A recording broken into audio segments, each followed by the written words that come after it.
Forget about the transition. Hey everyone, and welcome to the penultimate place to get your movie and TV news and reviews. This is episode 54 of the Cross Media Show, and today's topic is, of course, episode 1 and 2 of the limited series, Obi-Wan Kenobi. But before we get into our discussion, if you're listening to us on your favorite podcast service, feel free to give us a like and a good rating. I don't know why you would give us a like on podcast services. It's been a while, guys. Why not? Why not give a like? Feel free to give us a good rating on that platform. It helps with the algorithms and helps us grow our audience. If you're watching on YouTube, consider dropping a like and a sub. And don't forget to hit the bell to get all of our notifications for all of our shows, like the Penultimate Game Show, the Marvel Mondays Initiative, and Anime Nation. If you're watching on Twitch and have Amazon Prime, you have Prime Gaming, which means you have one free sub to give out. And we'd love it if you gave it to us. But if not, just give it to us. That's it. There's no but. Just give it to us. For those of you who don't know me, my name is Ruben, the director of this channel. And of course, I have two guests with me today. One who's been here and is kind of a book nerd and, the lit RPG master is what he's called on this channel, Richey Stevens. Richey, how's it going? It's going great, Ruben. I am very excited. It has been a while. Yeah. And what was my last episode on here? I couldn't even. I think it was a review for something. I just don't remember what it was. Cobra Kai, maybe? No, because I've been back since Cobra Kai. I don't remember. I can't remember what it was. I don't remember either. Oh, well. Okay. Oh, no, I was going to do the Strangers of Paradise review, and someone canceled, so we had to scrap it. That's what it was. That's what it was, yeah. That's exactly what it was. So, yeah, it's been since Cobra Kai. Yeah, it's good to be back. I'm excited. That's now your new nickname, the Stranger of Paradise. There you go. I don't know if Ryan's going to like you naming his favorite video game. I mean, Ryan's not here, so. Yeah, take that, Ryan. Couldn't tell you. And, of course, my other guest here is the Kimmy Gibbler of the podcast, Kevin Tash. Kevin, it's been a long time for you and I to talk, but obviously people don't know you on this channel.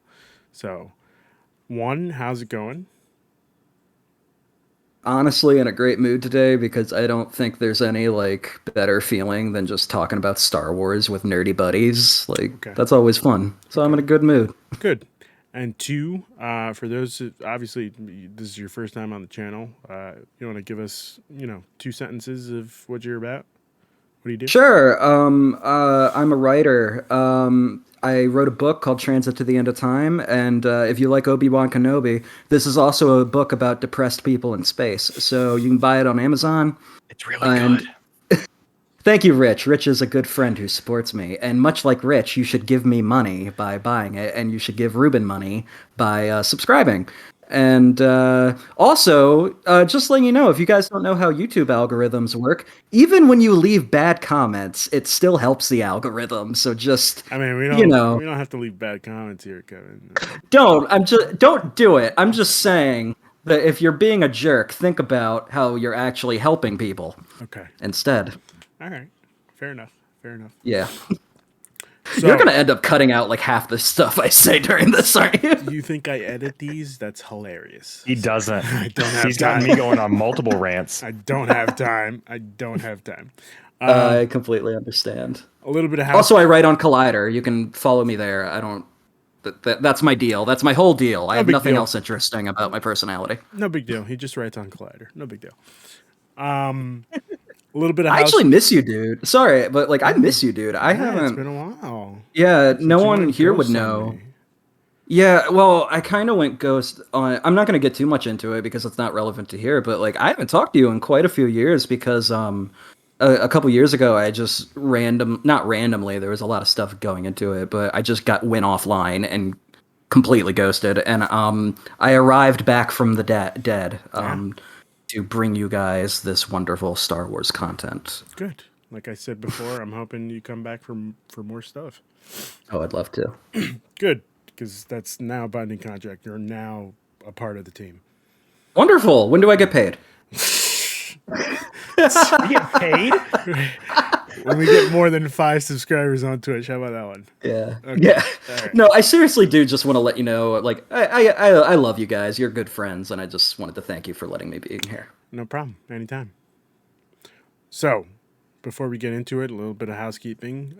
One piece of news. We have a poll going on our Twitter at PennConquest. Somebody in the group decided to say something really crazy and say that GTA 4 is a bad game. So there's a poll up. Some guy named Schmerick Tin. Yeah, he's a weirdo. But if you could go vote on that poll, that'd be great. Already did. All right, cool. Thank you. Much appreciated. It's a good game. Yeah, thank you. Thank you. And of course, we are doing a live reaction to this PlayStation State of Play tomorrow at 6 p.m. Eastern. So come hang out and chill with some cool Sony ponies. I think that guy, Christian Macias, is going to be here tomorrow. So he says. We'll see if he holds on to his word. We'll see. Enough about housekeeping. Let's go into. I have here what have we been watching, but I feel like the more important question for this episode is what is our favorite Star Wars movie? Or Star Wars story, I should say. How about that one? Oh. Okay, let me rephrase. I am merely talking about either the animated shows or the movies. There's no books, okay? No books. Okay. Gotcha. Okay. I beg to differ. No, that book doesn't count. I'm sorry. You say no books, and Rich is gonna like wheel out 3 bookshelves of being like, no, books. Joke's on him. I could just kick him out before he brings it over. So, just saying. You underestimate my power. I have the higher ground. That's cool. I get to be the cool bad guy anyways. That's burnt and lives in agony all the time, but sure. Okay. Yes, and he's a badass. In this scenario you guys are building, does that make me like the Ewok that's looking at you guys going like, what the fuck is going on here and how'd you get in my house? No, you're that droid that's in the Obi-Wan and Anakin fight that just pops up. And he's like, you guys should not be here. There's literally lava just pouring out from everywhere. You should not be here. And it just gets the hell out of here. I'm like the park ranger of Mustafar. Like, we put guide rails on there for a reason. Exactly. Well, I guess if I have to go with my favorite movie, it's definitely Empire Strikes Back. Or no, not Empire. Empire's my second favorite. It's too late. You already said it. No, Revenge of the Sith. Too late. It's too late. Revenge of the Sith. Okay, all right. They always fluctuate, but Revenge of the Sith holds a very special place in my heart. Can I ask why? It was not only one of the first Star Wars experience I had in theaters. My dad took me to see it when he was home on leave, back when it came out. Okay. So and my dad hates Star Wars, and he took me to see it. So, wow, holds a special place in my heart. Plus, has one of the most emotional moments and one of the best fights in film history. So it holds up. It's still amazing to this day. I don't care what anyone says. It's one of the best. And Hayden Christensen and Obi-Wan Kenobi, or Ewan McGregor, give off their best performances in this film. Okay. All right. Kevin? Growing up as a young Jewish boy, I didn't have much role models except for Watto in The Phantom Menace, the best Jewish character put to screen. I look just like him too, with like the little nose, and all I need is the space yarmulke. And that's where it was going. So my actual favorite film though, well, Phantom Menace actually. You know what? I'm actually going to go with The Phantom Menace because I don't think it's the best one at all. I don't think any of the prequels are the best one. I think the best one is probably. I said it does have pod racing. Yeah. My thing with it, though, is, as Rich can attest, my tastes are very strange, and I very much like when there's a big swing. And I think Phantom Menace is a huge swing, even though it doesn't land. And it was the first Star Wars movie I saw in theaters, and I was a bit too young at the time to, like, not even, like, on the level of, like, I didn't understand the politics. Like, I barely understood any plot you threw at me. Like, I was 99, right? It was Phantom Menace? 99. Yeah, so I was 3. But I remember seeing it, and like something about the design of the world like really spoke to me, and I really love how that movie looks. I think Darth Maul is like one of the most amazing bad guy like character designs like ever. So yeah, I really like. Now that I think about, yeah, I'm gonna go with Phantom Menace. Okay, it's weird that we just never see Darth Maul ever again. You need to watch the Clone Wars. Besides Solo, a Star Wars story. You need to watch Clone Wars, and you need. I can't even say it with a straight face. Oh my God, Ruben. I would, but there's just like so much. It's like I will give you the essential episodes to watch. No, you see, you do that, and then that's a whole list of stuff that. You see, Ruben, I'm not a. I never got into Clone Wars. I just couldn't do it for whatever reason. I don't think it's bad, just not my thing. I'm just not a fan of the art style. It grows on you. It grows on you. I promise you. I was the same way, and I think most people are. Okay. But I will say that, like, even though I'm not so into Clone Wars, I have seen the Darth Maul episodes, and they are tight. They are really good. And the Night Sisters arc is really good. That's one of the best arcs in the entire series. Yeah. Okay. For my favorite movie, I'm gonna have to go with The Last Jedi. No, I'm just kidding. I can't even say it with a straight face. I like that movie. Already. No, I'm sorry, Kevin. It's just not a good movie. I'm sorry. Thank you. No, Richie, I have to agree with you. Revenge of the Sith is probably the best one. For me, it's just because that was the first one I saw in theaters by myself. No, the first Star Wars movie I ever saw in theaters was Revenge of the Sith. And, like, just that end fight scene, I could watch that over and over on repeat for the rest of my life and never get tired of it. Yeah. So, I know you said no books, but I do have to tell you something. What? And it has to do with Revenge of the Sith. So the scene where Anakin and Obi-Wan are confronting each other on Mustafar. Mm-hmm. Anakin actually gives Obi-Wan the chance to leave. He says, leave, retire, meditate. That's what you like to do. I'm giving you the chance here.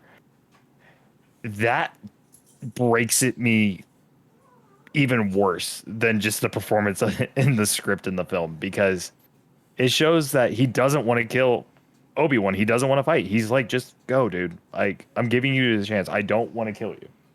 Yeah, but in the book, you don't get the meme of because of Obi-Wan. Oh, no, it's in here, too. It's in here. Rich is actually really right on the path of where he's talking about, because that I don't particularly like Revenge of the Sith that much. That book is awesome, though. All the novelizations of the expanded books are amazing.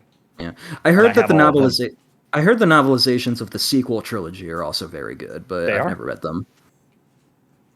They are. That's where we get more in depth on Rey's parents, actually. Oh, such a shame. Such a shame. Well, why would there be a story about Rey's parents when they were nobodies, though? They were. Her dad is a clone of Palpatine. No, I'm pretty sure I saw a movie where it said they were nobodies, and then weirdly enough, nothing came out after that. Yeah, it's like Star Wars just died for a few years. Yeah. Yeah, it's strange. It's almost as if she could have been like related to Obi-Wan. Funny enough, right? But, like, that would have been the best thing. She could have been a Skywalker. I guess she really was Kenobi. Nobody, you know. You know, really, I think the best Star Wars movie, I changed my mind. It's a Caravan of Courage, and that should be what we talk about today. I can't tell you I know what Caravan of Courage is. So, oh, really? Yes. Oh. That's unfortunate, I think. In the 80s, I watched these when I was a kid because I think my uncle loved them, but there were these made-for-television Ewok movies that are terrible. And they're like fascinating though, is like historical, like look at where the old expanding universe was at the time, and like Star Wars spin-offs at that. It's very interesting. It's bad. Wilford Brimley is in it. They're on Disney Plus, I think, too. It's very interesting. Are they? It's bad. Are they? It's yeah. I don't have anything else to say about Caravan of Courage though, so I guess I kind of have to drop this bit. I'm sorry, guys. That's okay. That's okay. That's okay. So let's get into the plot and discussion questions. I guess I'll do a plot synopsis. Give me a sec. Hold on. I can pull it up real quick. I already have it pulled up. You have it on Wikipedia? Do you want to pull up the actual... I was going to do the IMDb one. No, we only do synopses from Wikipedia. Just in case. Really? Okay. Just in case somebody sprinkles something in there, you know? Oh, okay. And Darth Maul shows up out of nowhere. If he shows up, I'm going to cry. No, I mean in these first 2 episodes. Oh. Do you understand what I'm saying? Because it's a Wikipedia. Yeah. Sorry, Kevin, what were you going to say? Oh, I don't know. Okay. I do have the Wikipedia up. Okay, go for it. Do I do the premise or... I guess that's the... No, you should be going to episodes and it should be... they should have like a little summary blurb. There's no... Okay, hold on, let's see. Oh, part 1, here we go. 10 years after Order 66, when most of the Jedi Order were killed, the Grand Inquisitor, 5th brother, and 3rd sister find the surviving Jedi, Nari, on Tatooine. Reva grows impatient and attempts to kill him, forcing the Grand Inquisitor to stop her, allowing Nari to escape. The Grand Inquisitor expresses his disapproval of Reva's actions and recklessness and obsession while finding another surviving Jedi, Obi-Wan Kenobi, who, unbeknownst to them, is also on Tatooine under the alias Ben Kenobi, who works at the meat factory and watches over a young Luke Skywalker, the son of his former apprentice turned enemy, Anakin Skywalker. He's haunted by the memories of his past and is unable to communicate with his former master, Qui-Gon Jinn, through the Force. Kenobi refuses to help Nari and later sees his corpse hanging in town. On Alderaan, Anakin's daughter, Leia, who was adopted by Kenobi's acquaintance, Senator Bail Organa, is kidnapped by Vect Narku's gang. I know I mispronounced that, but that's okay. A group of bounty hunters hired by Reva to lure Kenobi out. Organa contacts Kenobi and pleads with him to help rescue Leia. Kenobi refuses at first, but relents after Organa personally meets him. Now, that's part 1. I have one thing to say about this, and one thing only. I forgot what it was. Is that the wrong thing? No, that's the right thing. You got it right. Oh, the alias, Ben Kenobi. Yes, because just changing your first name is a good idea. He does have a brother. Yeah, but you could have also changed the last name. You would think a Jedi Master was smarter than just changing his first name. Yeah, but like this is Star Wars, where sometimes names are weird, and then other times they're like, "That's Todd, the rebellion, but the that's rebel." Also another thing. So maybe Kenobi. I'm just saying, maybe Kenobi is like Smith or Johnson in America. Like it's just okay. All right. Okay. You know, you got me. All right. Forget everything you know. Pretty much. Sir Valor Hunter says this is not the Kenobi you were looking for. That's exactly right. I guess that is. Love you, buddy. I guess it is. What did we think of this? Let's jump right into it. What are our thoughts on the story so far? Episode 1, I guess. Just episode 1? Just episode 1. See, my thoughts are going to be on both parts because since I watched them together and I can't explain one without the other, but I'll try my best. No, that's okay. So let's just go into both, I guess. Okay, so basic summary of episode 2 is Obi-Wan ends up agreeing, goes to the planet to find Leia and ends up helping Leia escape the planet while also confronting Reva, and she kills the Grand Inquisitor in front of him. And then she goes, "Oh yeah, by the way, Anakin Skywalker's alive." So I have a lot of issues with. I want to start by saying I love this series. I really like this series, and I feel like I should wait until Ruben gets back because he's gonna come in mid description on how much I like the series, but I do have a few continuity issues. It's really, really good. Just seeing Obi-Wan in his state of, PTSD. He's having nightmares about his fight with Anakin. He is, not cut off from the Force, because he didn't cut himself off, obviously, because he's still trying to trying to connect to Qui-Gon,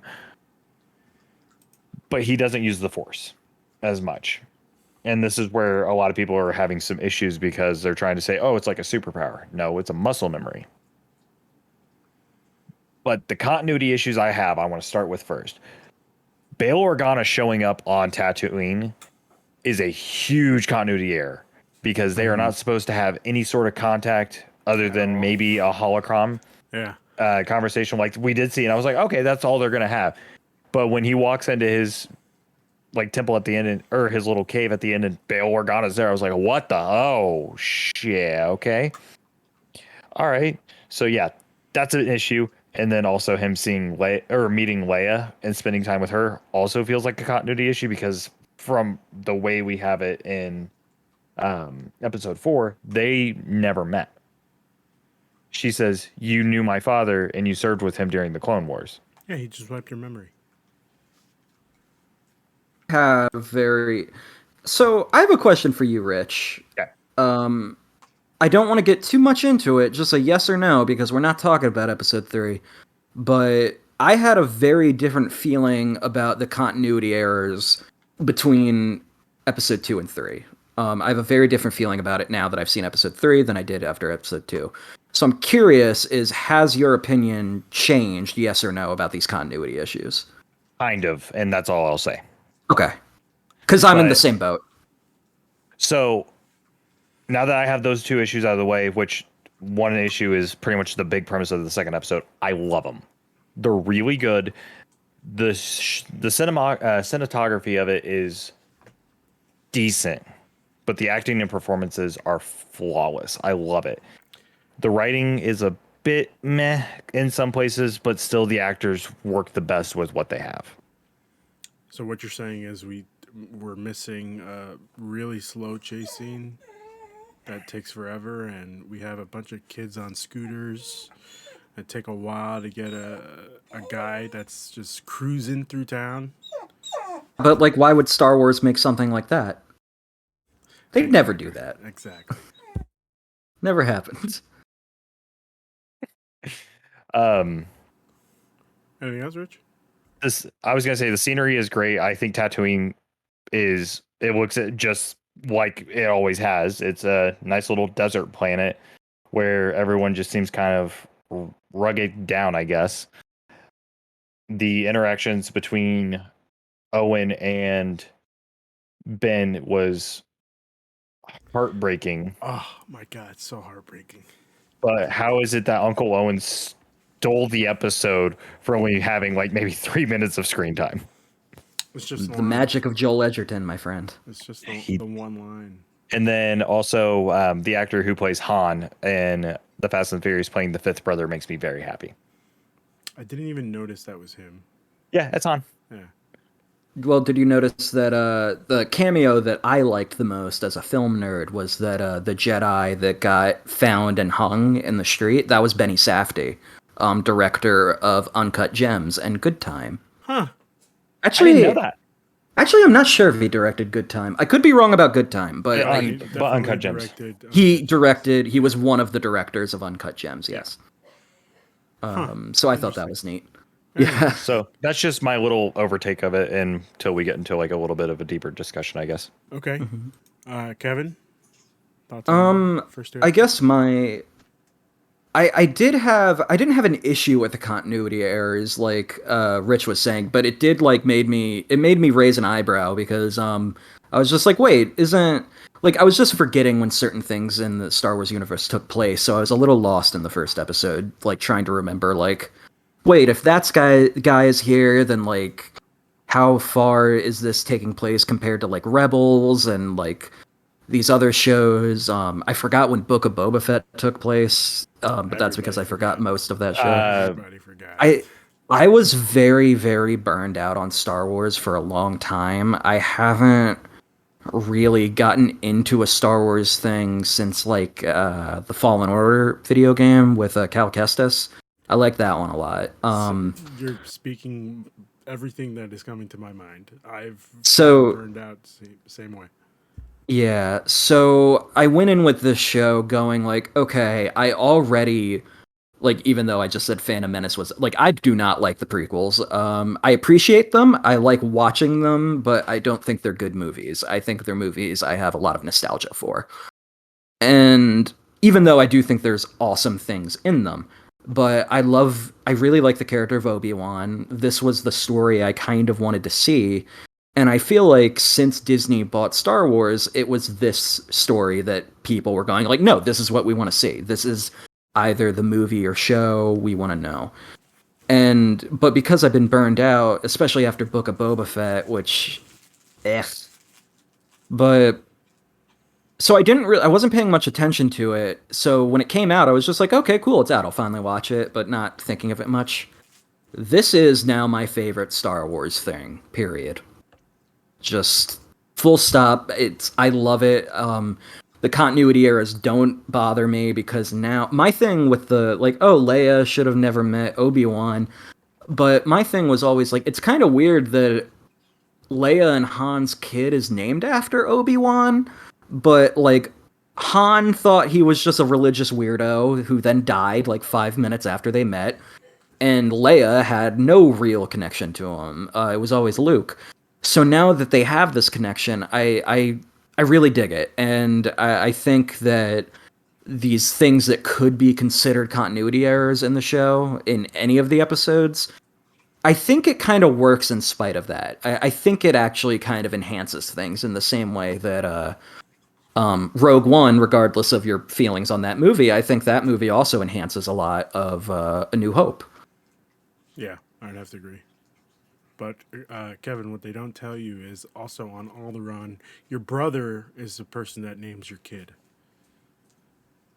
So it makes total sense. Okay. Yeah. I really want to say something. What do you want to say?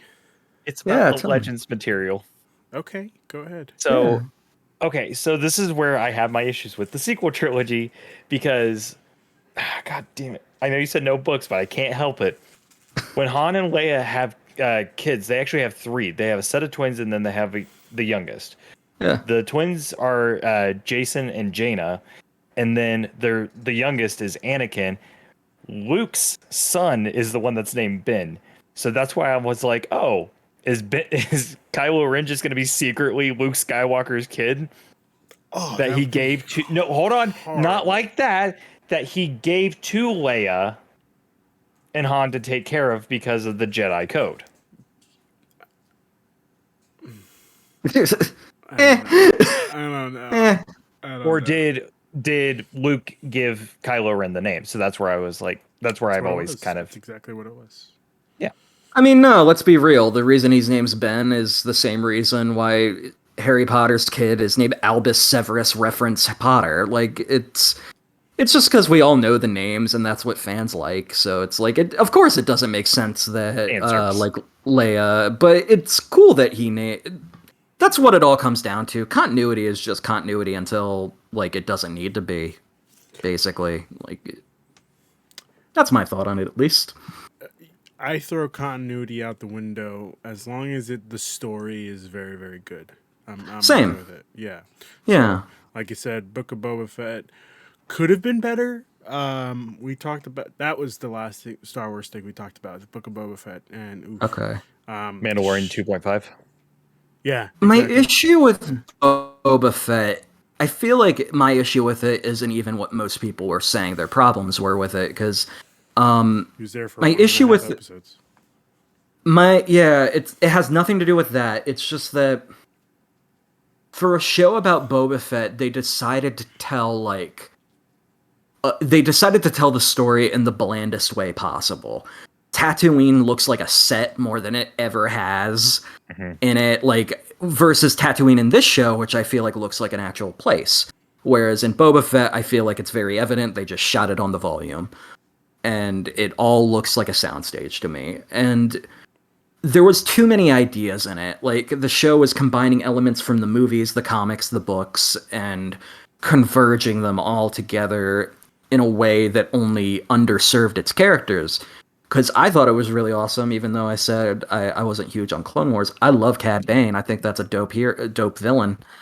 And they just wasted him for no reason. Like, they could have not easily not done that and had him like a main threat throughout the show, but no, for some reason they didn't. And that's kind of, I think the Cad Bane of it all is actually like the epitome of what I find a problem within that show.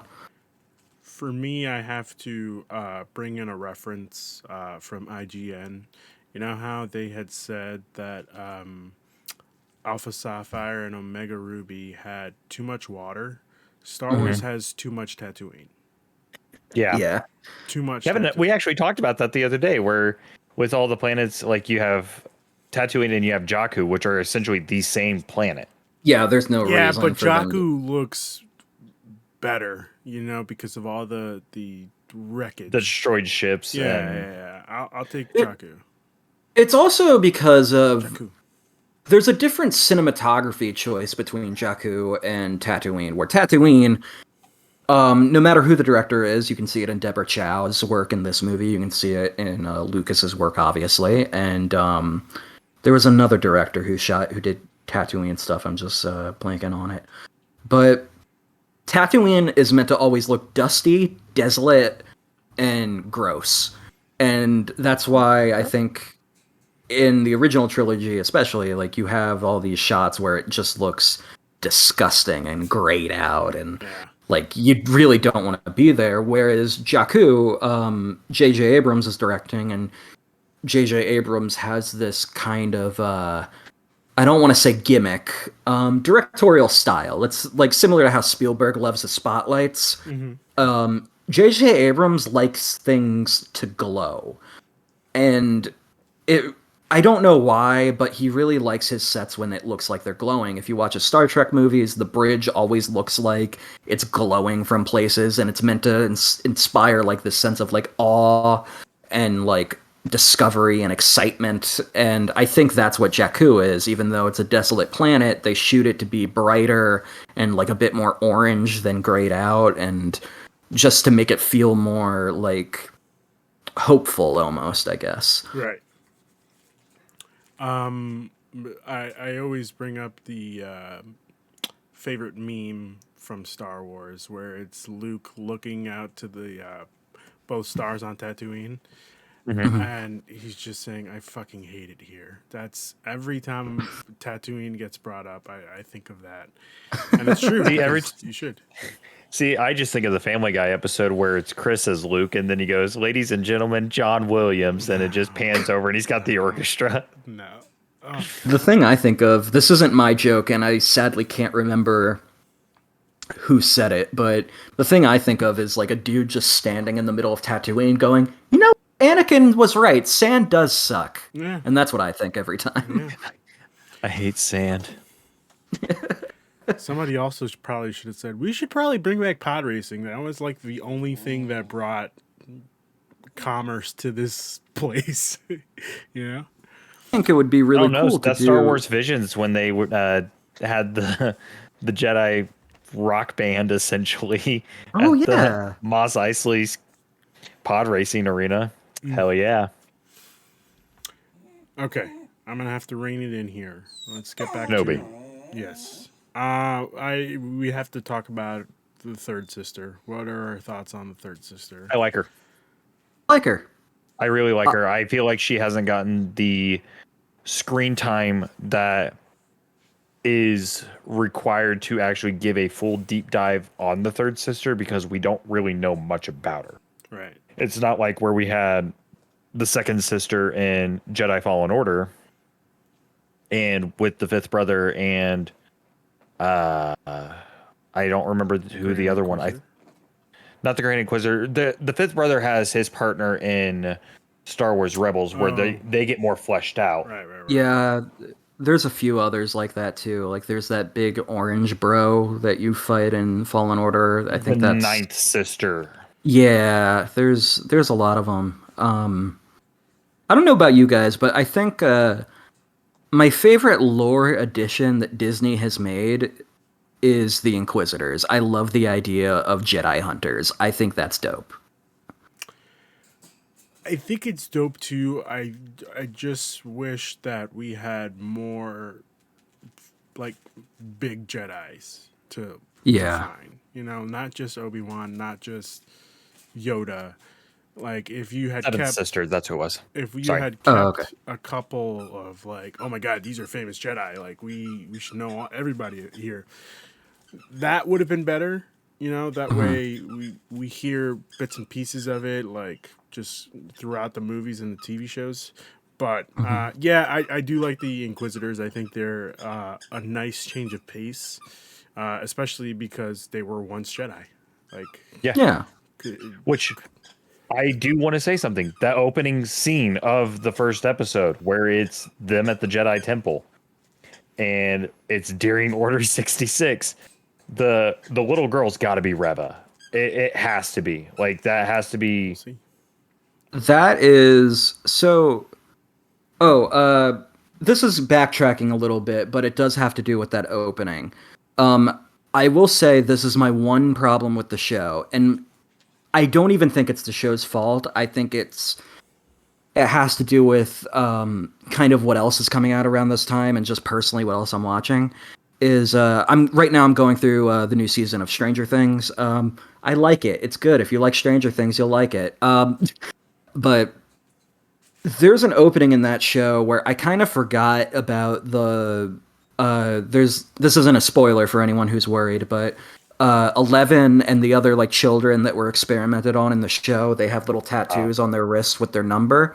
And then in Obi-Wan, there's that scene where the Jedi gets hung in front of the town. And I'm just getting a little exhausted of Holocaust imagery in my sci-fi stuff. This I just don't think it's the right time to like I don't want to think about this also comes back to me just being Jewish. Like I just don't want to think about the Holocaust when I'm just trying to watch Star Wars, you know? Yeah. But that's my one issue with it. But I'm gonna be honest. That's not where I thought you were going with that, and I actually yeah. never looked at it that way.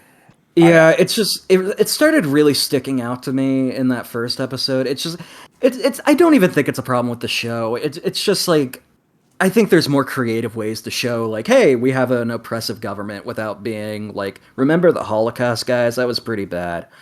And it was. But Sorry, I shouldn't have laughed at that. It was just the way that you said it, and it was, yeah. yeah, but my crazy theory is I was starting to think last night due to the ending in episode 2 when she was like Anakin is Darth Vader, and it's like not a lot of people are supposed to know that, so like why does she know that? And then I started thinking like, oh, maybe this is this universe's version of like this is a new version of Starkiller, like that concept, like this is Vader's apprentice that he's secretly hiding. But now I have a different crazy fan theory that I'm surprised I haven't heard anyone say, and I feel like it's staring me right in the face. Her name's Reva. Her name's Reva, right? Mm-hmm. She's going to be a follower of Revan, and that's where this is going to go. Oh. Like, I think that's what's going on. I think she's not necessarily a disciple of Vader, but she's like, have you guys ever seen Legend of Korra? Yeah. Yes. Okay, remember Zahir? He was like obsessed with that old airbending master, Guru Lagima. Mm-hmm. I think that's what Reva is. I think she found in the archives, like after the Jedi purge or the Order 66, I think she found out about Revan, and I think she's I think she's like a disciple or something of that. That's where I think that's going. Interesting. I would have. I thought you were gonna come out with the. Yeah, she was actually a clone of Anakin, and Reva backwards spells Anakin, or something like that. Oh, Reva's a Dracula. Yeah, that's yeah.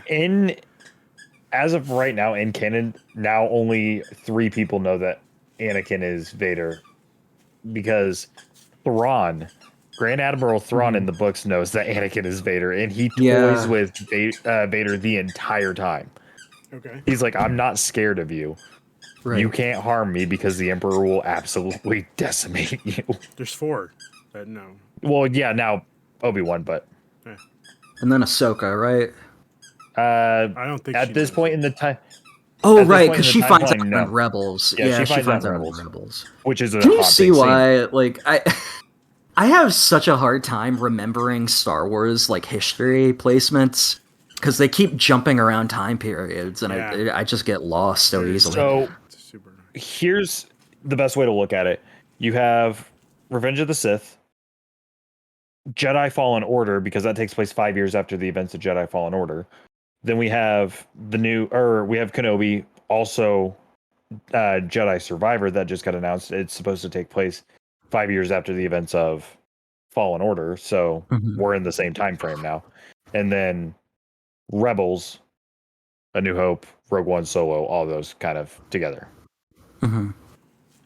So New Hope was first, and then Solo? No, Solo takes place. You're making me dive into the war now, and my head's starting to hurt. Of course, I have to bring up when we're talking about the third sister. I have to bring up the one thing that irked me the most: the stupid parkour scene. And it was that was a little unnecessary. So cringy. That's the one in episode 2 we're talking about, right? Where she's on the rooftops and everything. Yeah. I didn't hate that, but I did think it went on a little too long. She wasn't even close by the time they finished it. Yeah, and that's my other this isn't really a criticism, I guess. It's just kind of strange when you think about it, but it's like, why are all of these fully adult, like athletic individuals are having a hard time catching a 10-year-old? Like, these are supposed to be like masterful tacticians or whatever, and like ruthless killers, and they can't outrun a 10-year-old. She's smart and agile, and she was diving under the branches. She was cool. She's hanging out. They're all hanging out with the stormtroopers. You know how the stormtroopers just have like really bad aiming. It's kind of like that. Well, what I guess they don't tell you is that cloak that Obi-Wan is wearing and that little green jacket that Leia has, that's actually their equipped plot armor. Oh. When they wear that, they're not allowed to get killed. Wow. It's just magic, yeah. Interesting. Yeah, it's like the ultimate weapon in Final Fantasy. Like, it's so hard to get hurt once you got that bad boy. Huh. Yeah. It's very interesting. Movie logic. Very interesting. Yeah. That brings me to my next question. Did you guys, would you have rather this been a movie, or did you want this to be a TV show? So far. I would have enjoyed a 2-part movie. I think I would have enjoyed it as a movie, but as it stands so far, and my opinion might change on this, it's only halfway over now, and like even today we're only talking about the first quarter. So I like it as a show right now, but I could see my opinion changing on that. Okay, all right. I have a feeling. I have a lot of feelings, but I am glad that this show is finally happening. I am glad to see Ewan McGregor back on the screen as the person I know him as, Obi-Wan Kenobi. Yeah. Like, come on, just so good. I am hopeful that this gets a lot of praise and all the good stuff, and that we get a second season. I know that's probably not going to happen. This is a limited series. I just want to see more Ewan McGregor as Obi-Wan. Yeah, I don't know if I would. A lot. Yeah, I don't know if I would want a second season because it seems like they're telling one story here. Yeah. And I'm not sure. Like, my worry about a second season would be like trying to fill in too much when they shouldn't. Like, kind of like the same feeling Solo had, where it's like it's not even that it's a bad movie. It's just like, why did we need it though? Yeah, you're right. I feel like just a 6-part series is good enough. I have a theory that one of the parts isn't going to actually be in the present day of when this takes place. It's going to be a flashback episode. And finally see Qui-Gon. Well, if I see Liam Neeson back with the Qui-Gon look, I'm gonna cry. Come on, there is no way Liam Neeson doesn't show up in this, right? Like, I mean, he did say before, he was like, "Yeah, I wouldn't do another Star Wars thing unless it was a movie." But that's probably just to throw us off the trail. And that's also not true because they just announced that he's in like one of the animated shows that they're doing on Disney Plus. Well, I guess it was more Tales. Of like him acting as Obi-Wan. Yeah. Liam Neeson was just like, I just want money. Like, Disney, I know you got it. Yeah. I know you got it. I'm in need of movie, you know? I have a theory that we're going to get some flashbacks because Disney released like a release schedule of, watch this on Sunday, like leading up to the release. And they had Clone Wars episodes in there. And some of the Clone Wars episodes were heavily around Duchess Satine.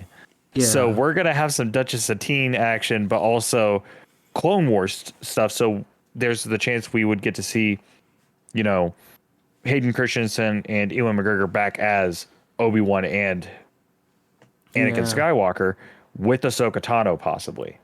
I think that's what they're leading toward. Maybe not Ahsoka, but I don't think they would be advertising Hayden Christensen as back as much as they are if they weren't doing a flashback.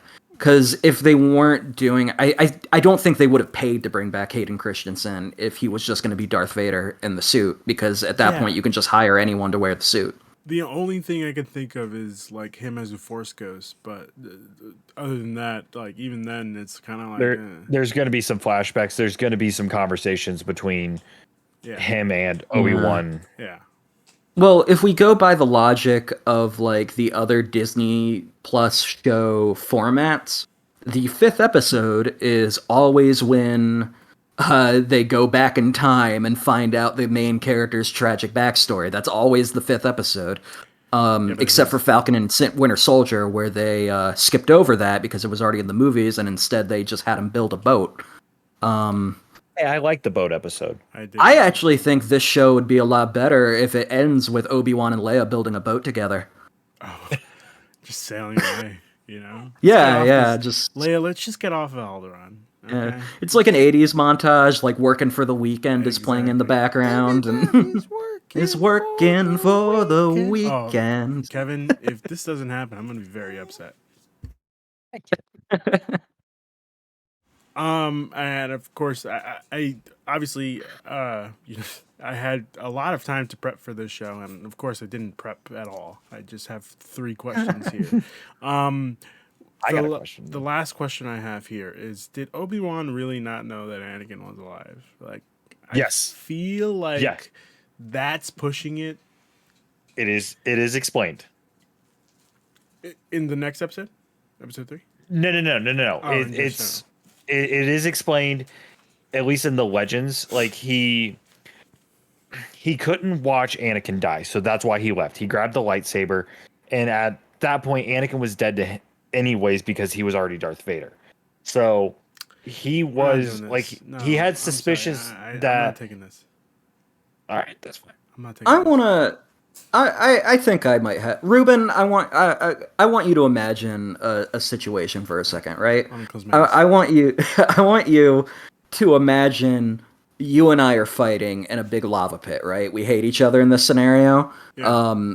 I think you're like I'm trying to remember all the specifics of like same situation. You and I are Obi and Anakin in this situation. I'm trying to kill you because you turned my I am Anakin in this situation. You're Obi-Wan.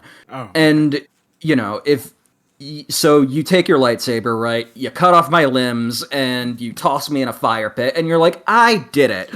And you see me burning alive, and I'm just like, hi, Ruben, and I hate you, like he does in the movie. Okay. And I think if you saw me burning alive, bleeding out, missing my limbs, I think you would go, yeah, I think that dude's probably dead, and I don't really want to watch him suffer.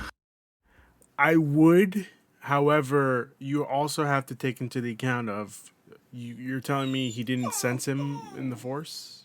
He stopped using his Force abilities, other than to try to contact Qui-Gon. He quit using the Force, and that's why he as soon as this ended? As soon as he went to Tatooine, he stopped using the Force. But that's not what I'm talking about. I'm talking about right after the fight. I actually believe that's true because I think after the fight, he decided, after the fight, he was just like, I'm broken. My entire faith has been wrong and brought me to the point where I had to kill my best friend. Like, he was also focused on trying to save Padme because she was dying. So I think that took a little more. But once you heard like she's dying from a broken heart, that's when you're like, okay, let's. And that's the thing. She doesn't die from a broken heart. Palpatine is the one who kills her. I mean, it is Star Wars. If someone dies from a broken heart in Star Wars, I would be like, that makes sense. That kind of it doesn't make sense in real world, but in Star Wars, where everything is so dependent on like Star Wars is a very meditative series. Like it has a lot to do with like what's going on in your head and how you're feeling. So, like I don't know if hatred can turn Anakin into someone that can literally snap children's necks and whatever he like murdering the younglings and stuff in Revenge of the Sith. Like, and yeah, why can't sadness kill you? If I don't know, for some reason that one never bumped into me. As being inconsistent. Okay. Yeah, I've heard of the real world story where people have died over a broken heart. You know, it's usually in really? People. Yeah, it's usually in old people. Yeah. But like I didn't like. Okay, yeah, I get it. It was the love of his life, the love of her life, and like. He's turned into somebody. But also, there's probably should have been some red flags there when he says not just the men, but the women and children too. You know, when he. It's hard to see red flags when you're on a lava planet. Everything is red. No. This was back when they were on Tatooine, and he goes and massacres the Tusken Raiders. Yeah, but like I kind of get that too. Like the Tusken Raiders killed his mom, so it's kind of like.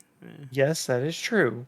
I get but it's like I probably should rethink marrying this man. Yeah, but like also, I'm pretty sure she was pregnant already at the time. Nope. No, she's not. No, because the Clone Wars goes for about 5 years. Okay. Yeah. Well, it's the best I'm gonna get, you know. Which there's a lot of there's a lot of cute shit in their relationship too after they get married.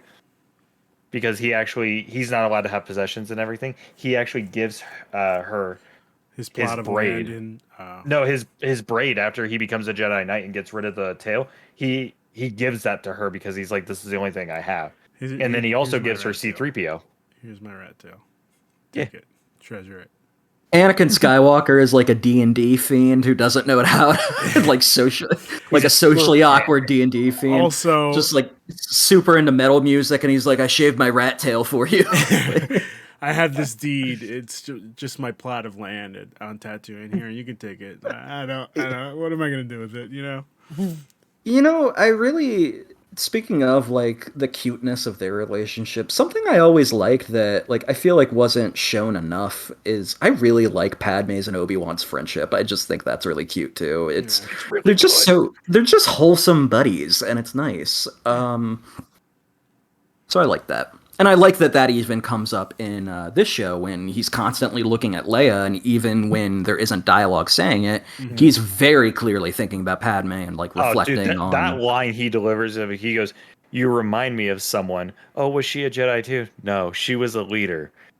Yeah, and like that shows so much, like not only about like how much she respected Padme, but also like that reveals like how Obi-Wan is feeling about his own like faith, because now he sees the Jedi for what they are, and it was like they should have never been in charge of government. Like that's ridiculous because you know what's crazy to me that people are just saying now, like, why is Star Wars so political? Like it's always been political. Yeah, have you seen the prequels? There's literally scenes like that go on for like an hour where they're sitting in Senate meetings. Like, well, even in the original trilogy, it is political. Yeah, even when they're doing just like the strategic meetings about how they're going to blow up the Death Star. You have people of power there.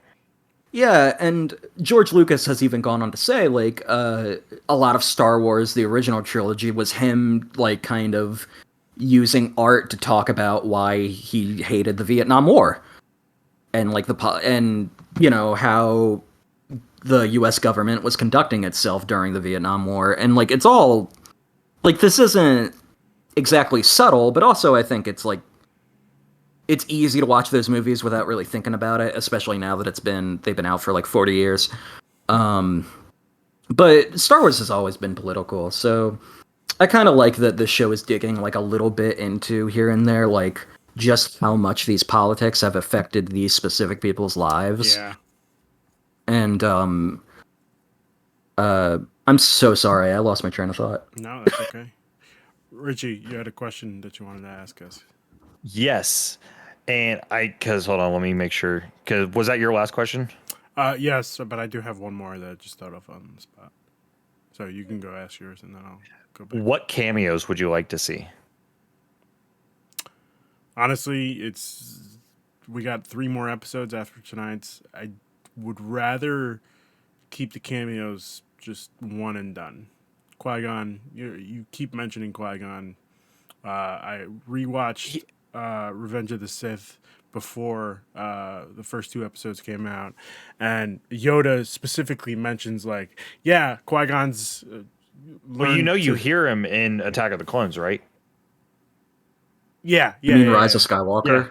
No, Attack of the Clones. When Anakin is killing the Tusken Raiders, and it snaps to Yoda, and he's like doing his whole I didn't know that was Qui-Gon. I just thought it was like someone in the Force. It's like, and that's how Yoda was feeling. I didn't realize that it was intentionally supposed to be Qui-Gon. I didn't recognize Liam Neeson's voice at that point. Huh. So I haven't seen Attack of the Clones in a couple years, so I completely forgot about all this. I don't like Attack of the Clones very much. I mean, there's one character that ruins the movie for me. Take a guess. From Attack of the Clones? Yeah. Is it the Camino facility person? No. The tall, long neck alien? No. Is it Dexter Jetster? Who's Dexter Jetster? The big chicken man in the diner? No. Yeah, the diner guy. No. I like Dexter Jetster. Interesting. You guys are just not picking up on it. I guess we'll never know. I swear if it's Jango Fett, I'm going to be super pissed off. It's not Jango Fett. And it's not Count Dooku, right? No. Is it Padme's midriff shirt? Nope. Okay. It's really unfortunate. It's real unfortunate. Is it? I'm very curious. I need to know. One person that everybody hates in Star Wars. Jar Jar? Yeah, Jar Jar Binks. Oh, it's because he looks right in the camera? Yeah, okay. Just him in general. I just can't. Misa saved the trilogy. You know what I heard recently about Jar Jar that I thought was kind of surprising? There was a point. No, but apparently I have heard that, and I love that. I love Darth Jar Jar. Yeah. But I heard recently, I'm not sure how true this is, but at a point of writing, George was considering an Attack of the Clones, still including Jar Jar, but just having him talk standard American English. Yes. And just not explain it. Oh, I thought it was going to be the fact that he was originally going to die. No, he did think of... There were a few directors that were thinking of having jokes about killing Jar Jar. Like, JJ at one point said that in the deserts of Jakku, he wanted a Jar Jar skeleton. But I'm kind of glad they didn't do that. And even his fate in canon now, I think according to the books, is that he became like a street clown on Coruscant or something. And that's just sad. Yeah, that's exactly what he needed to be. Well, originally he was going to die in, like, they apparently had filmed it and used it in test footage, in a test screening, that he dies right before they get to the surface of Naboo. He gets, like, sucked into the propeller of the Good, we should have had that. Darth Maul should have just showed up. No, Darth Maul should have just showed up again and just killed him. Like, so everybody would have been like, okay, I get it. Now that you mentioned my boy Darth Maul, I have 3 cameos I would love to see. Okay. One's Darth Maul. I'm not going to say one of the names because they do get name dropped in the 3rd episode, so I don't want to spoil that for anyone. Is it somebody who you think I know? No. Okay, so go ahead. No. Okay. So, because this is a character I thought was dead, but it had been a while since I read the book because I thought he had died when Asajj Ventress died. But Quinlan Vosk, who is kind of like the rogue Jedi type character, really cool, really badass. Cal Kestis. I would like to see Cal Kestis show up because we're at that time frame now. Wait, you're asking for a lot. There's 3 more episodes. And Maul. I would like to see Maul show up. And I don't even want him to interact with Kenobi. I just want to see the hooded figure of him walking through Tatooine because he got word that Kenobi is there. I do not want to see that at all. That would infuriate me to the point of... You know it happens, though, right? No, I don't know that it happens. How could I possibly know that happens, Richie? And Rebels. You got to watch Rebels. I've never watched Rebels. I've never watched Clone Wars. You need to. You're missing out on a lot of good content. I just feel like... Hot take, Rebels isn't very good, and you shouldn't waste your time. Just wait till Ahsoka comes out, and it'll catch you up. Exactly. You know what's crazy about Rebels is I don't particularly like that show, but I love the characters in it. Like, I think Hera Syndulla is awesome. It brought back my favorite... It made one of my favorite characters canon, and I'm very excited about that. Yeah, So about the cameo thing, because since Richie answered, my kind of worry about these Disney shows, and this kind of just has to... I love me some Star Wars, I love me Marvel, but I'm getting a little tired of these movies and TV shows being pretty much advertised and talked about only by their cameos. Yeah. I think that's a detriment to these stories. And because stories have to be more than just cameos, and I think that's one of the problems of Book of Boba Fett. Every episode was, look at this cameo, look at this one. Even Mandalorian Season 2 did that, where each episode was Mando meets a new cameo from a past thing you may or may not know. And I'm kind of glad right now that the cameos in Obi-Wan aren't cameos. They are the people that you would directly assume are interacting with Obi-Wan. Like, even Leia makes sense if you think about it, because as I mentioned before, like, it does establish in the canon at points that, like, Leia and Obi-Wan have some kind of connection, but you never saw what it was. And now that you do, it adds an extra layer. So I don't really want it to be a cameo fest. I think there's a good chance... I don't think this show is gonna end without Qui-Gon showing up in some way. Excuse me so much. I got burps. But if you have to do any other character cameos, I'm a sucker when droids get cameos. So give me some weird droids, like bring back like R4 or something, like Obi-Wan's like little red droid that hung out with him. One that got decapitated at the beginning of Revenge of the Sith? Yeah, sure. That's fine. Yeah. I think C-3PO or R2 might show up because they are on Alderaan with... Yeah, but again... C-3PO already did show up. It wasn't C-3PO. It's Anthony Daniels voicing him. In the second episode, there's you can see C-3PO in the second episode. I'm tired of these droids just like coming in and wrecking shit, you know? There is a fun cameo that they did, just like, I didn't realize it at first, but the girl who offers him the spice, or it's spice. That's Ewan McGregor's daughter. Which is especially funny because she says, I was somebody's daughter once. I caught that. I think cameo-wise, I would just Liam Neeson show up as Qui-Gon. That's literally all I want. I would rather it not be a cameo, if you know what I mean. Like, have him be part of the story. I don't need anybody else showing up. I agree. I just kind of want to keep it, like, just tell me the story you're telling. Let's not get too distracted here. Yeah. That's all I want. Yeah. That's fair. I can give that. If you're giving me just 6 episodes of this, keep it short and simple. Don't add extra zhuzh to it, you know? Yeah. My last question I didn't write down, but I forgot. Oh no. You should have typed it. I should have. Can I ask you guys a question? Yeah, go for it, Kevin.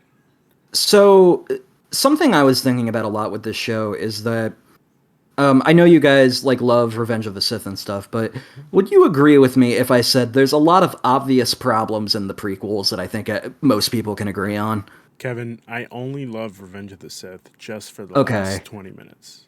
Okay, fair enough. Everything else is just garbage. Everything else is just fair enough. I love the entire movie. Nah. I like parts of Revenge of the Sith. What's my favorite one?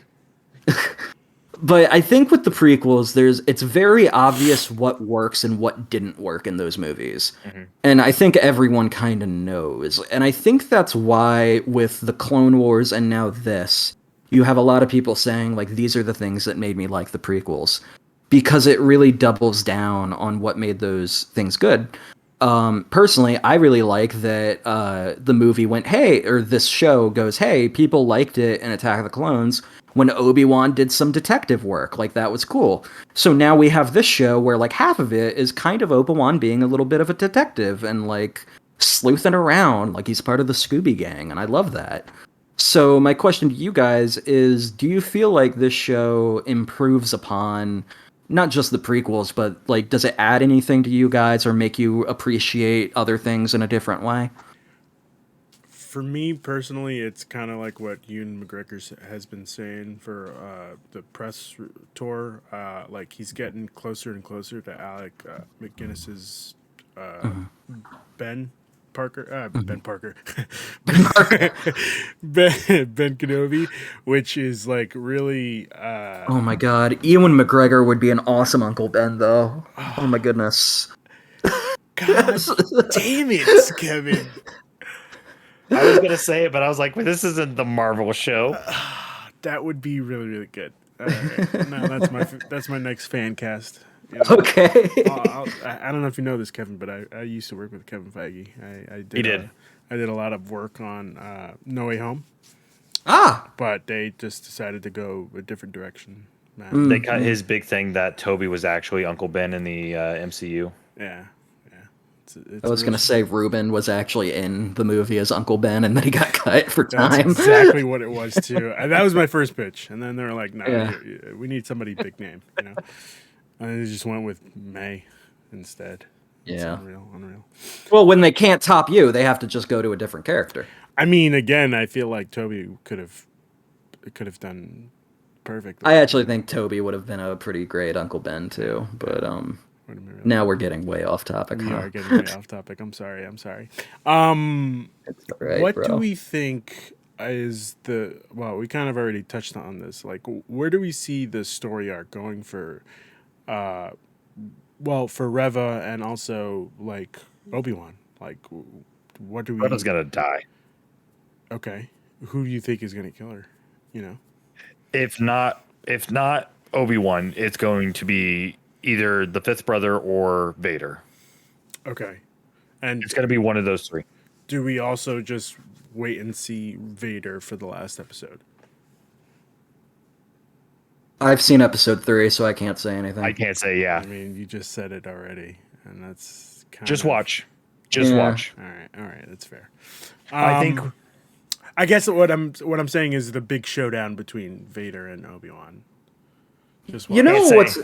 You know what's interesting about that is that, like, normally it's not even because I'm a writer. It's just because, like, I've been a fan of all this type of stuff for so long. Like, I've been watching Star Wars since I was a kid. I've been reading comics for years. I've been watching, all this nerd stuff, all this crap that I love, right? And yet, normally I can, like, look at things and go, like, okay, I know exactly where this is going. Like, I've seen this plot a million times. And, like, even when Endgame came out, like, I was talking to one of my friends, like, a year before it came out, actually. After we saw Infinity War, I was like, I guarantee you, here's every beat that's going to happen, because just as a guess. And then when we saw Endgame a year later, I was like, see, I was right. And yet with this one, I'm like, I have no idea where this is going, and that kind of excites me. Okay. I hate when you do that. Why? Because I was looking at a notification on my phone, and I just looked back up, and it's zoomed in Ruben. You gotta be careful. You never know when it's going to happen. It could happen right now. God. Oh, God, I hate it. I hate it so much. That's what I call my Larry David face when he's... Dude, I hope Tom Hardy's in your dreams tonight. That's never going to happen. Never going to happen. Okay, I guess, do we have anything else before we close out the show? I hope Tom Hardy shows up as a Jedi. And he just immediately dies. I hope he There you go. It would make Ruben happy. Immediately. He gets not even killed by one of the Inquisitors. He just gets hit by a truck. No, he gets hit by a pod racer. That would be even perfect. And it's Luke. And it's Luke. I kind of like the idea that it's just like a Walmart truck from Earth that's just like, I gotta make my delivery. It just runs him over. Yep. Jeff Bezos out there with Amazon delivery. Yeah, it's perfect. It's perfect. Final thoughts before we close out the show. Richie, what do you got for me?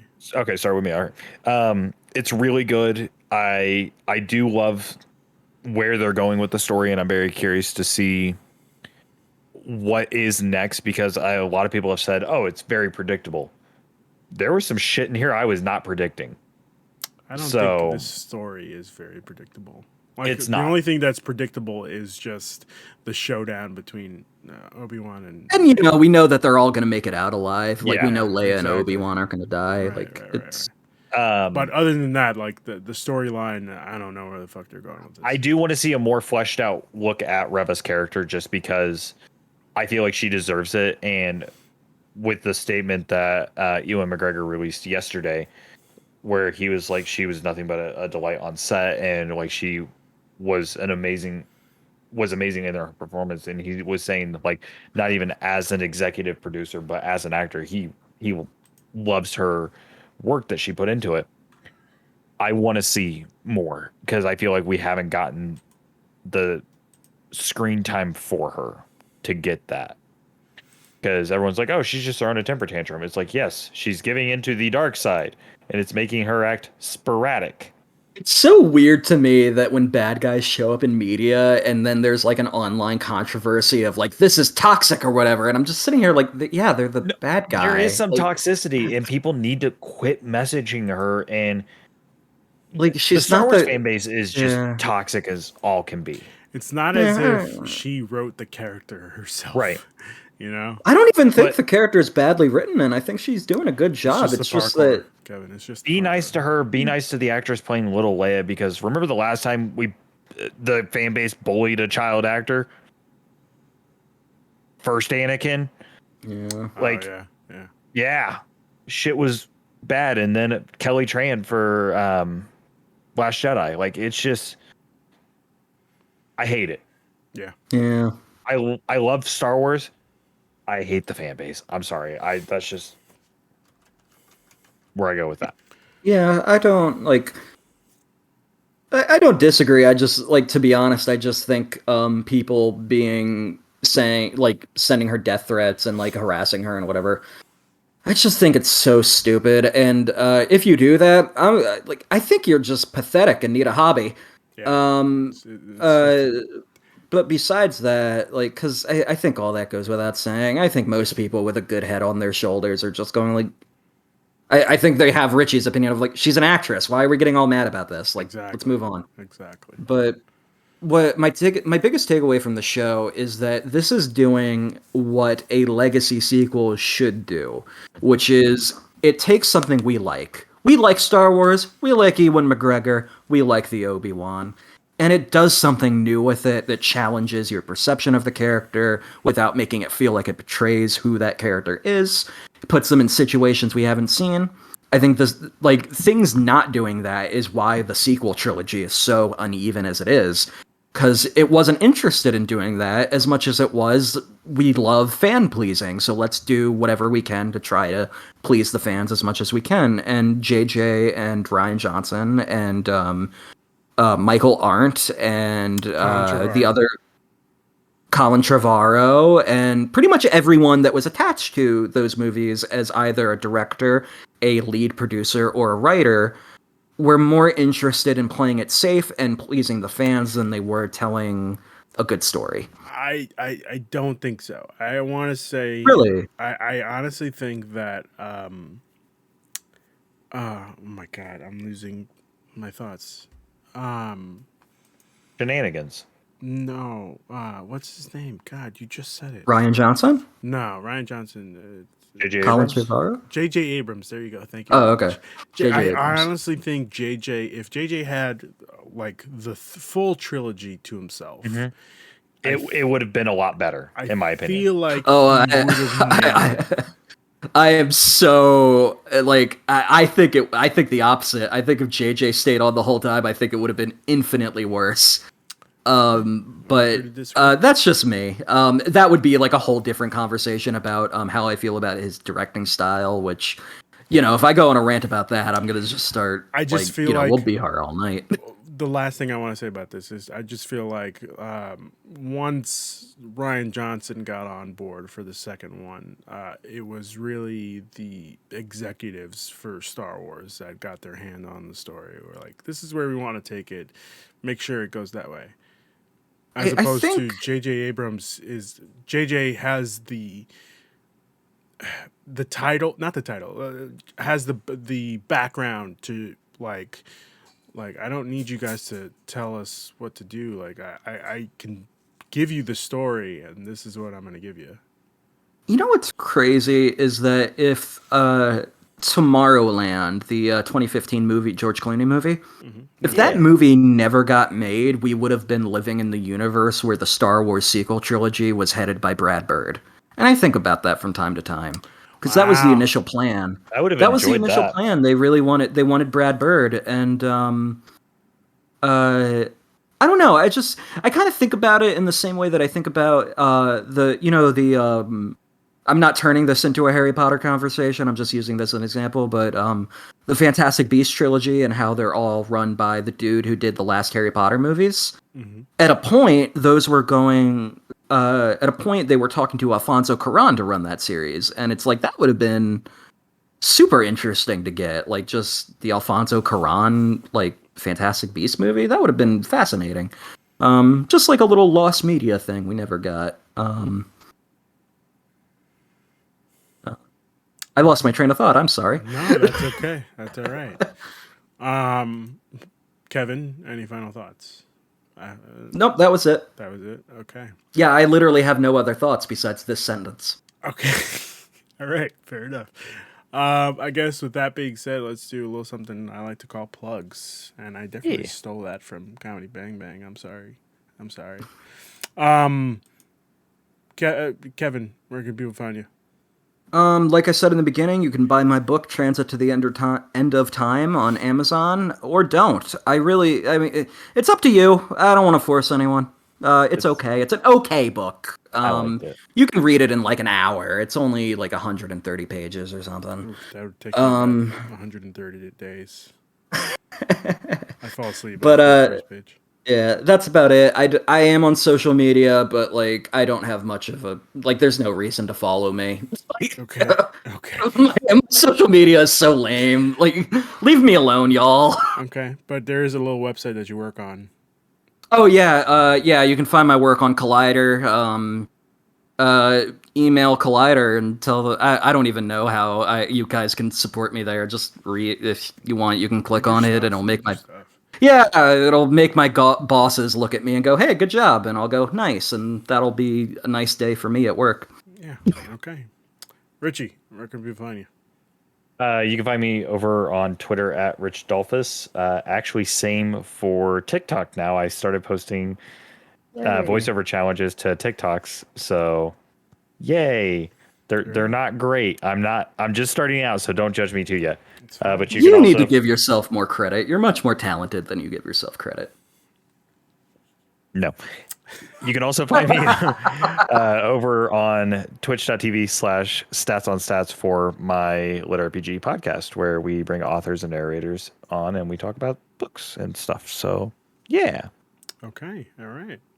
And, of course, you could find me here tomorrow to live react to the PlayStation State of Play at 6 p.m. that is Eastern. Tomorrow. Yes.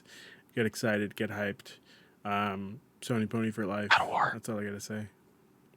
You know what you look like when you zoom in like that? You look like Jack Nicholson in The Shining. Here's Johnny. Also, Dr. Sleep starring Ewan McGregor. Oh yeah, performance. Right. Great performance. A very underrated movie as well. That movie's underrated. very good. Very good. Yeah. The director's cut is fucked. Amazing movie though. If you like horror and if you like Ewan McGregor, go check out Dr. Sleep. I don't even like horror, and that movie was good. Yeah. It's Ewan McGregor. Yeah. All right. He's good. Well, until our next conquest, everyone. Have a good night. Goodbye. Bye.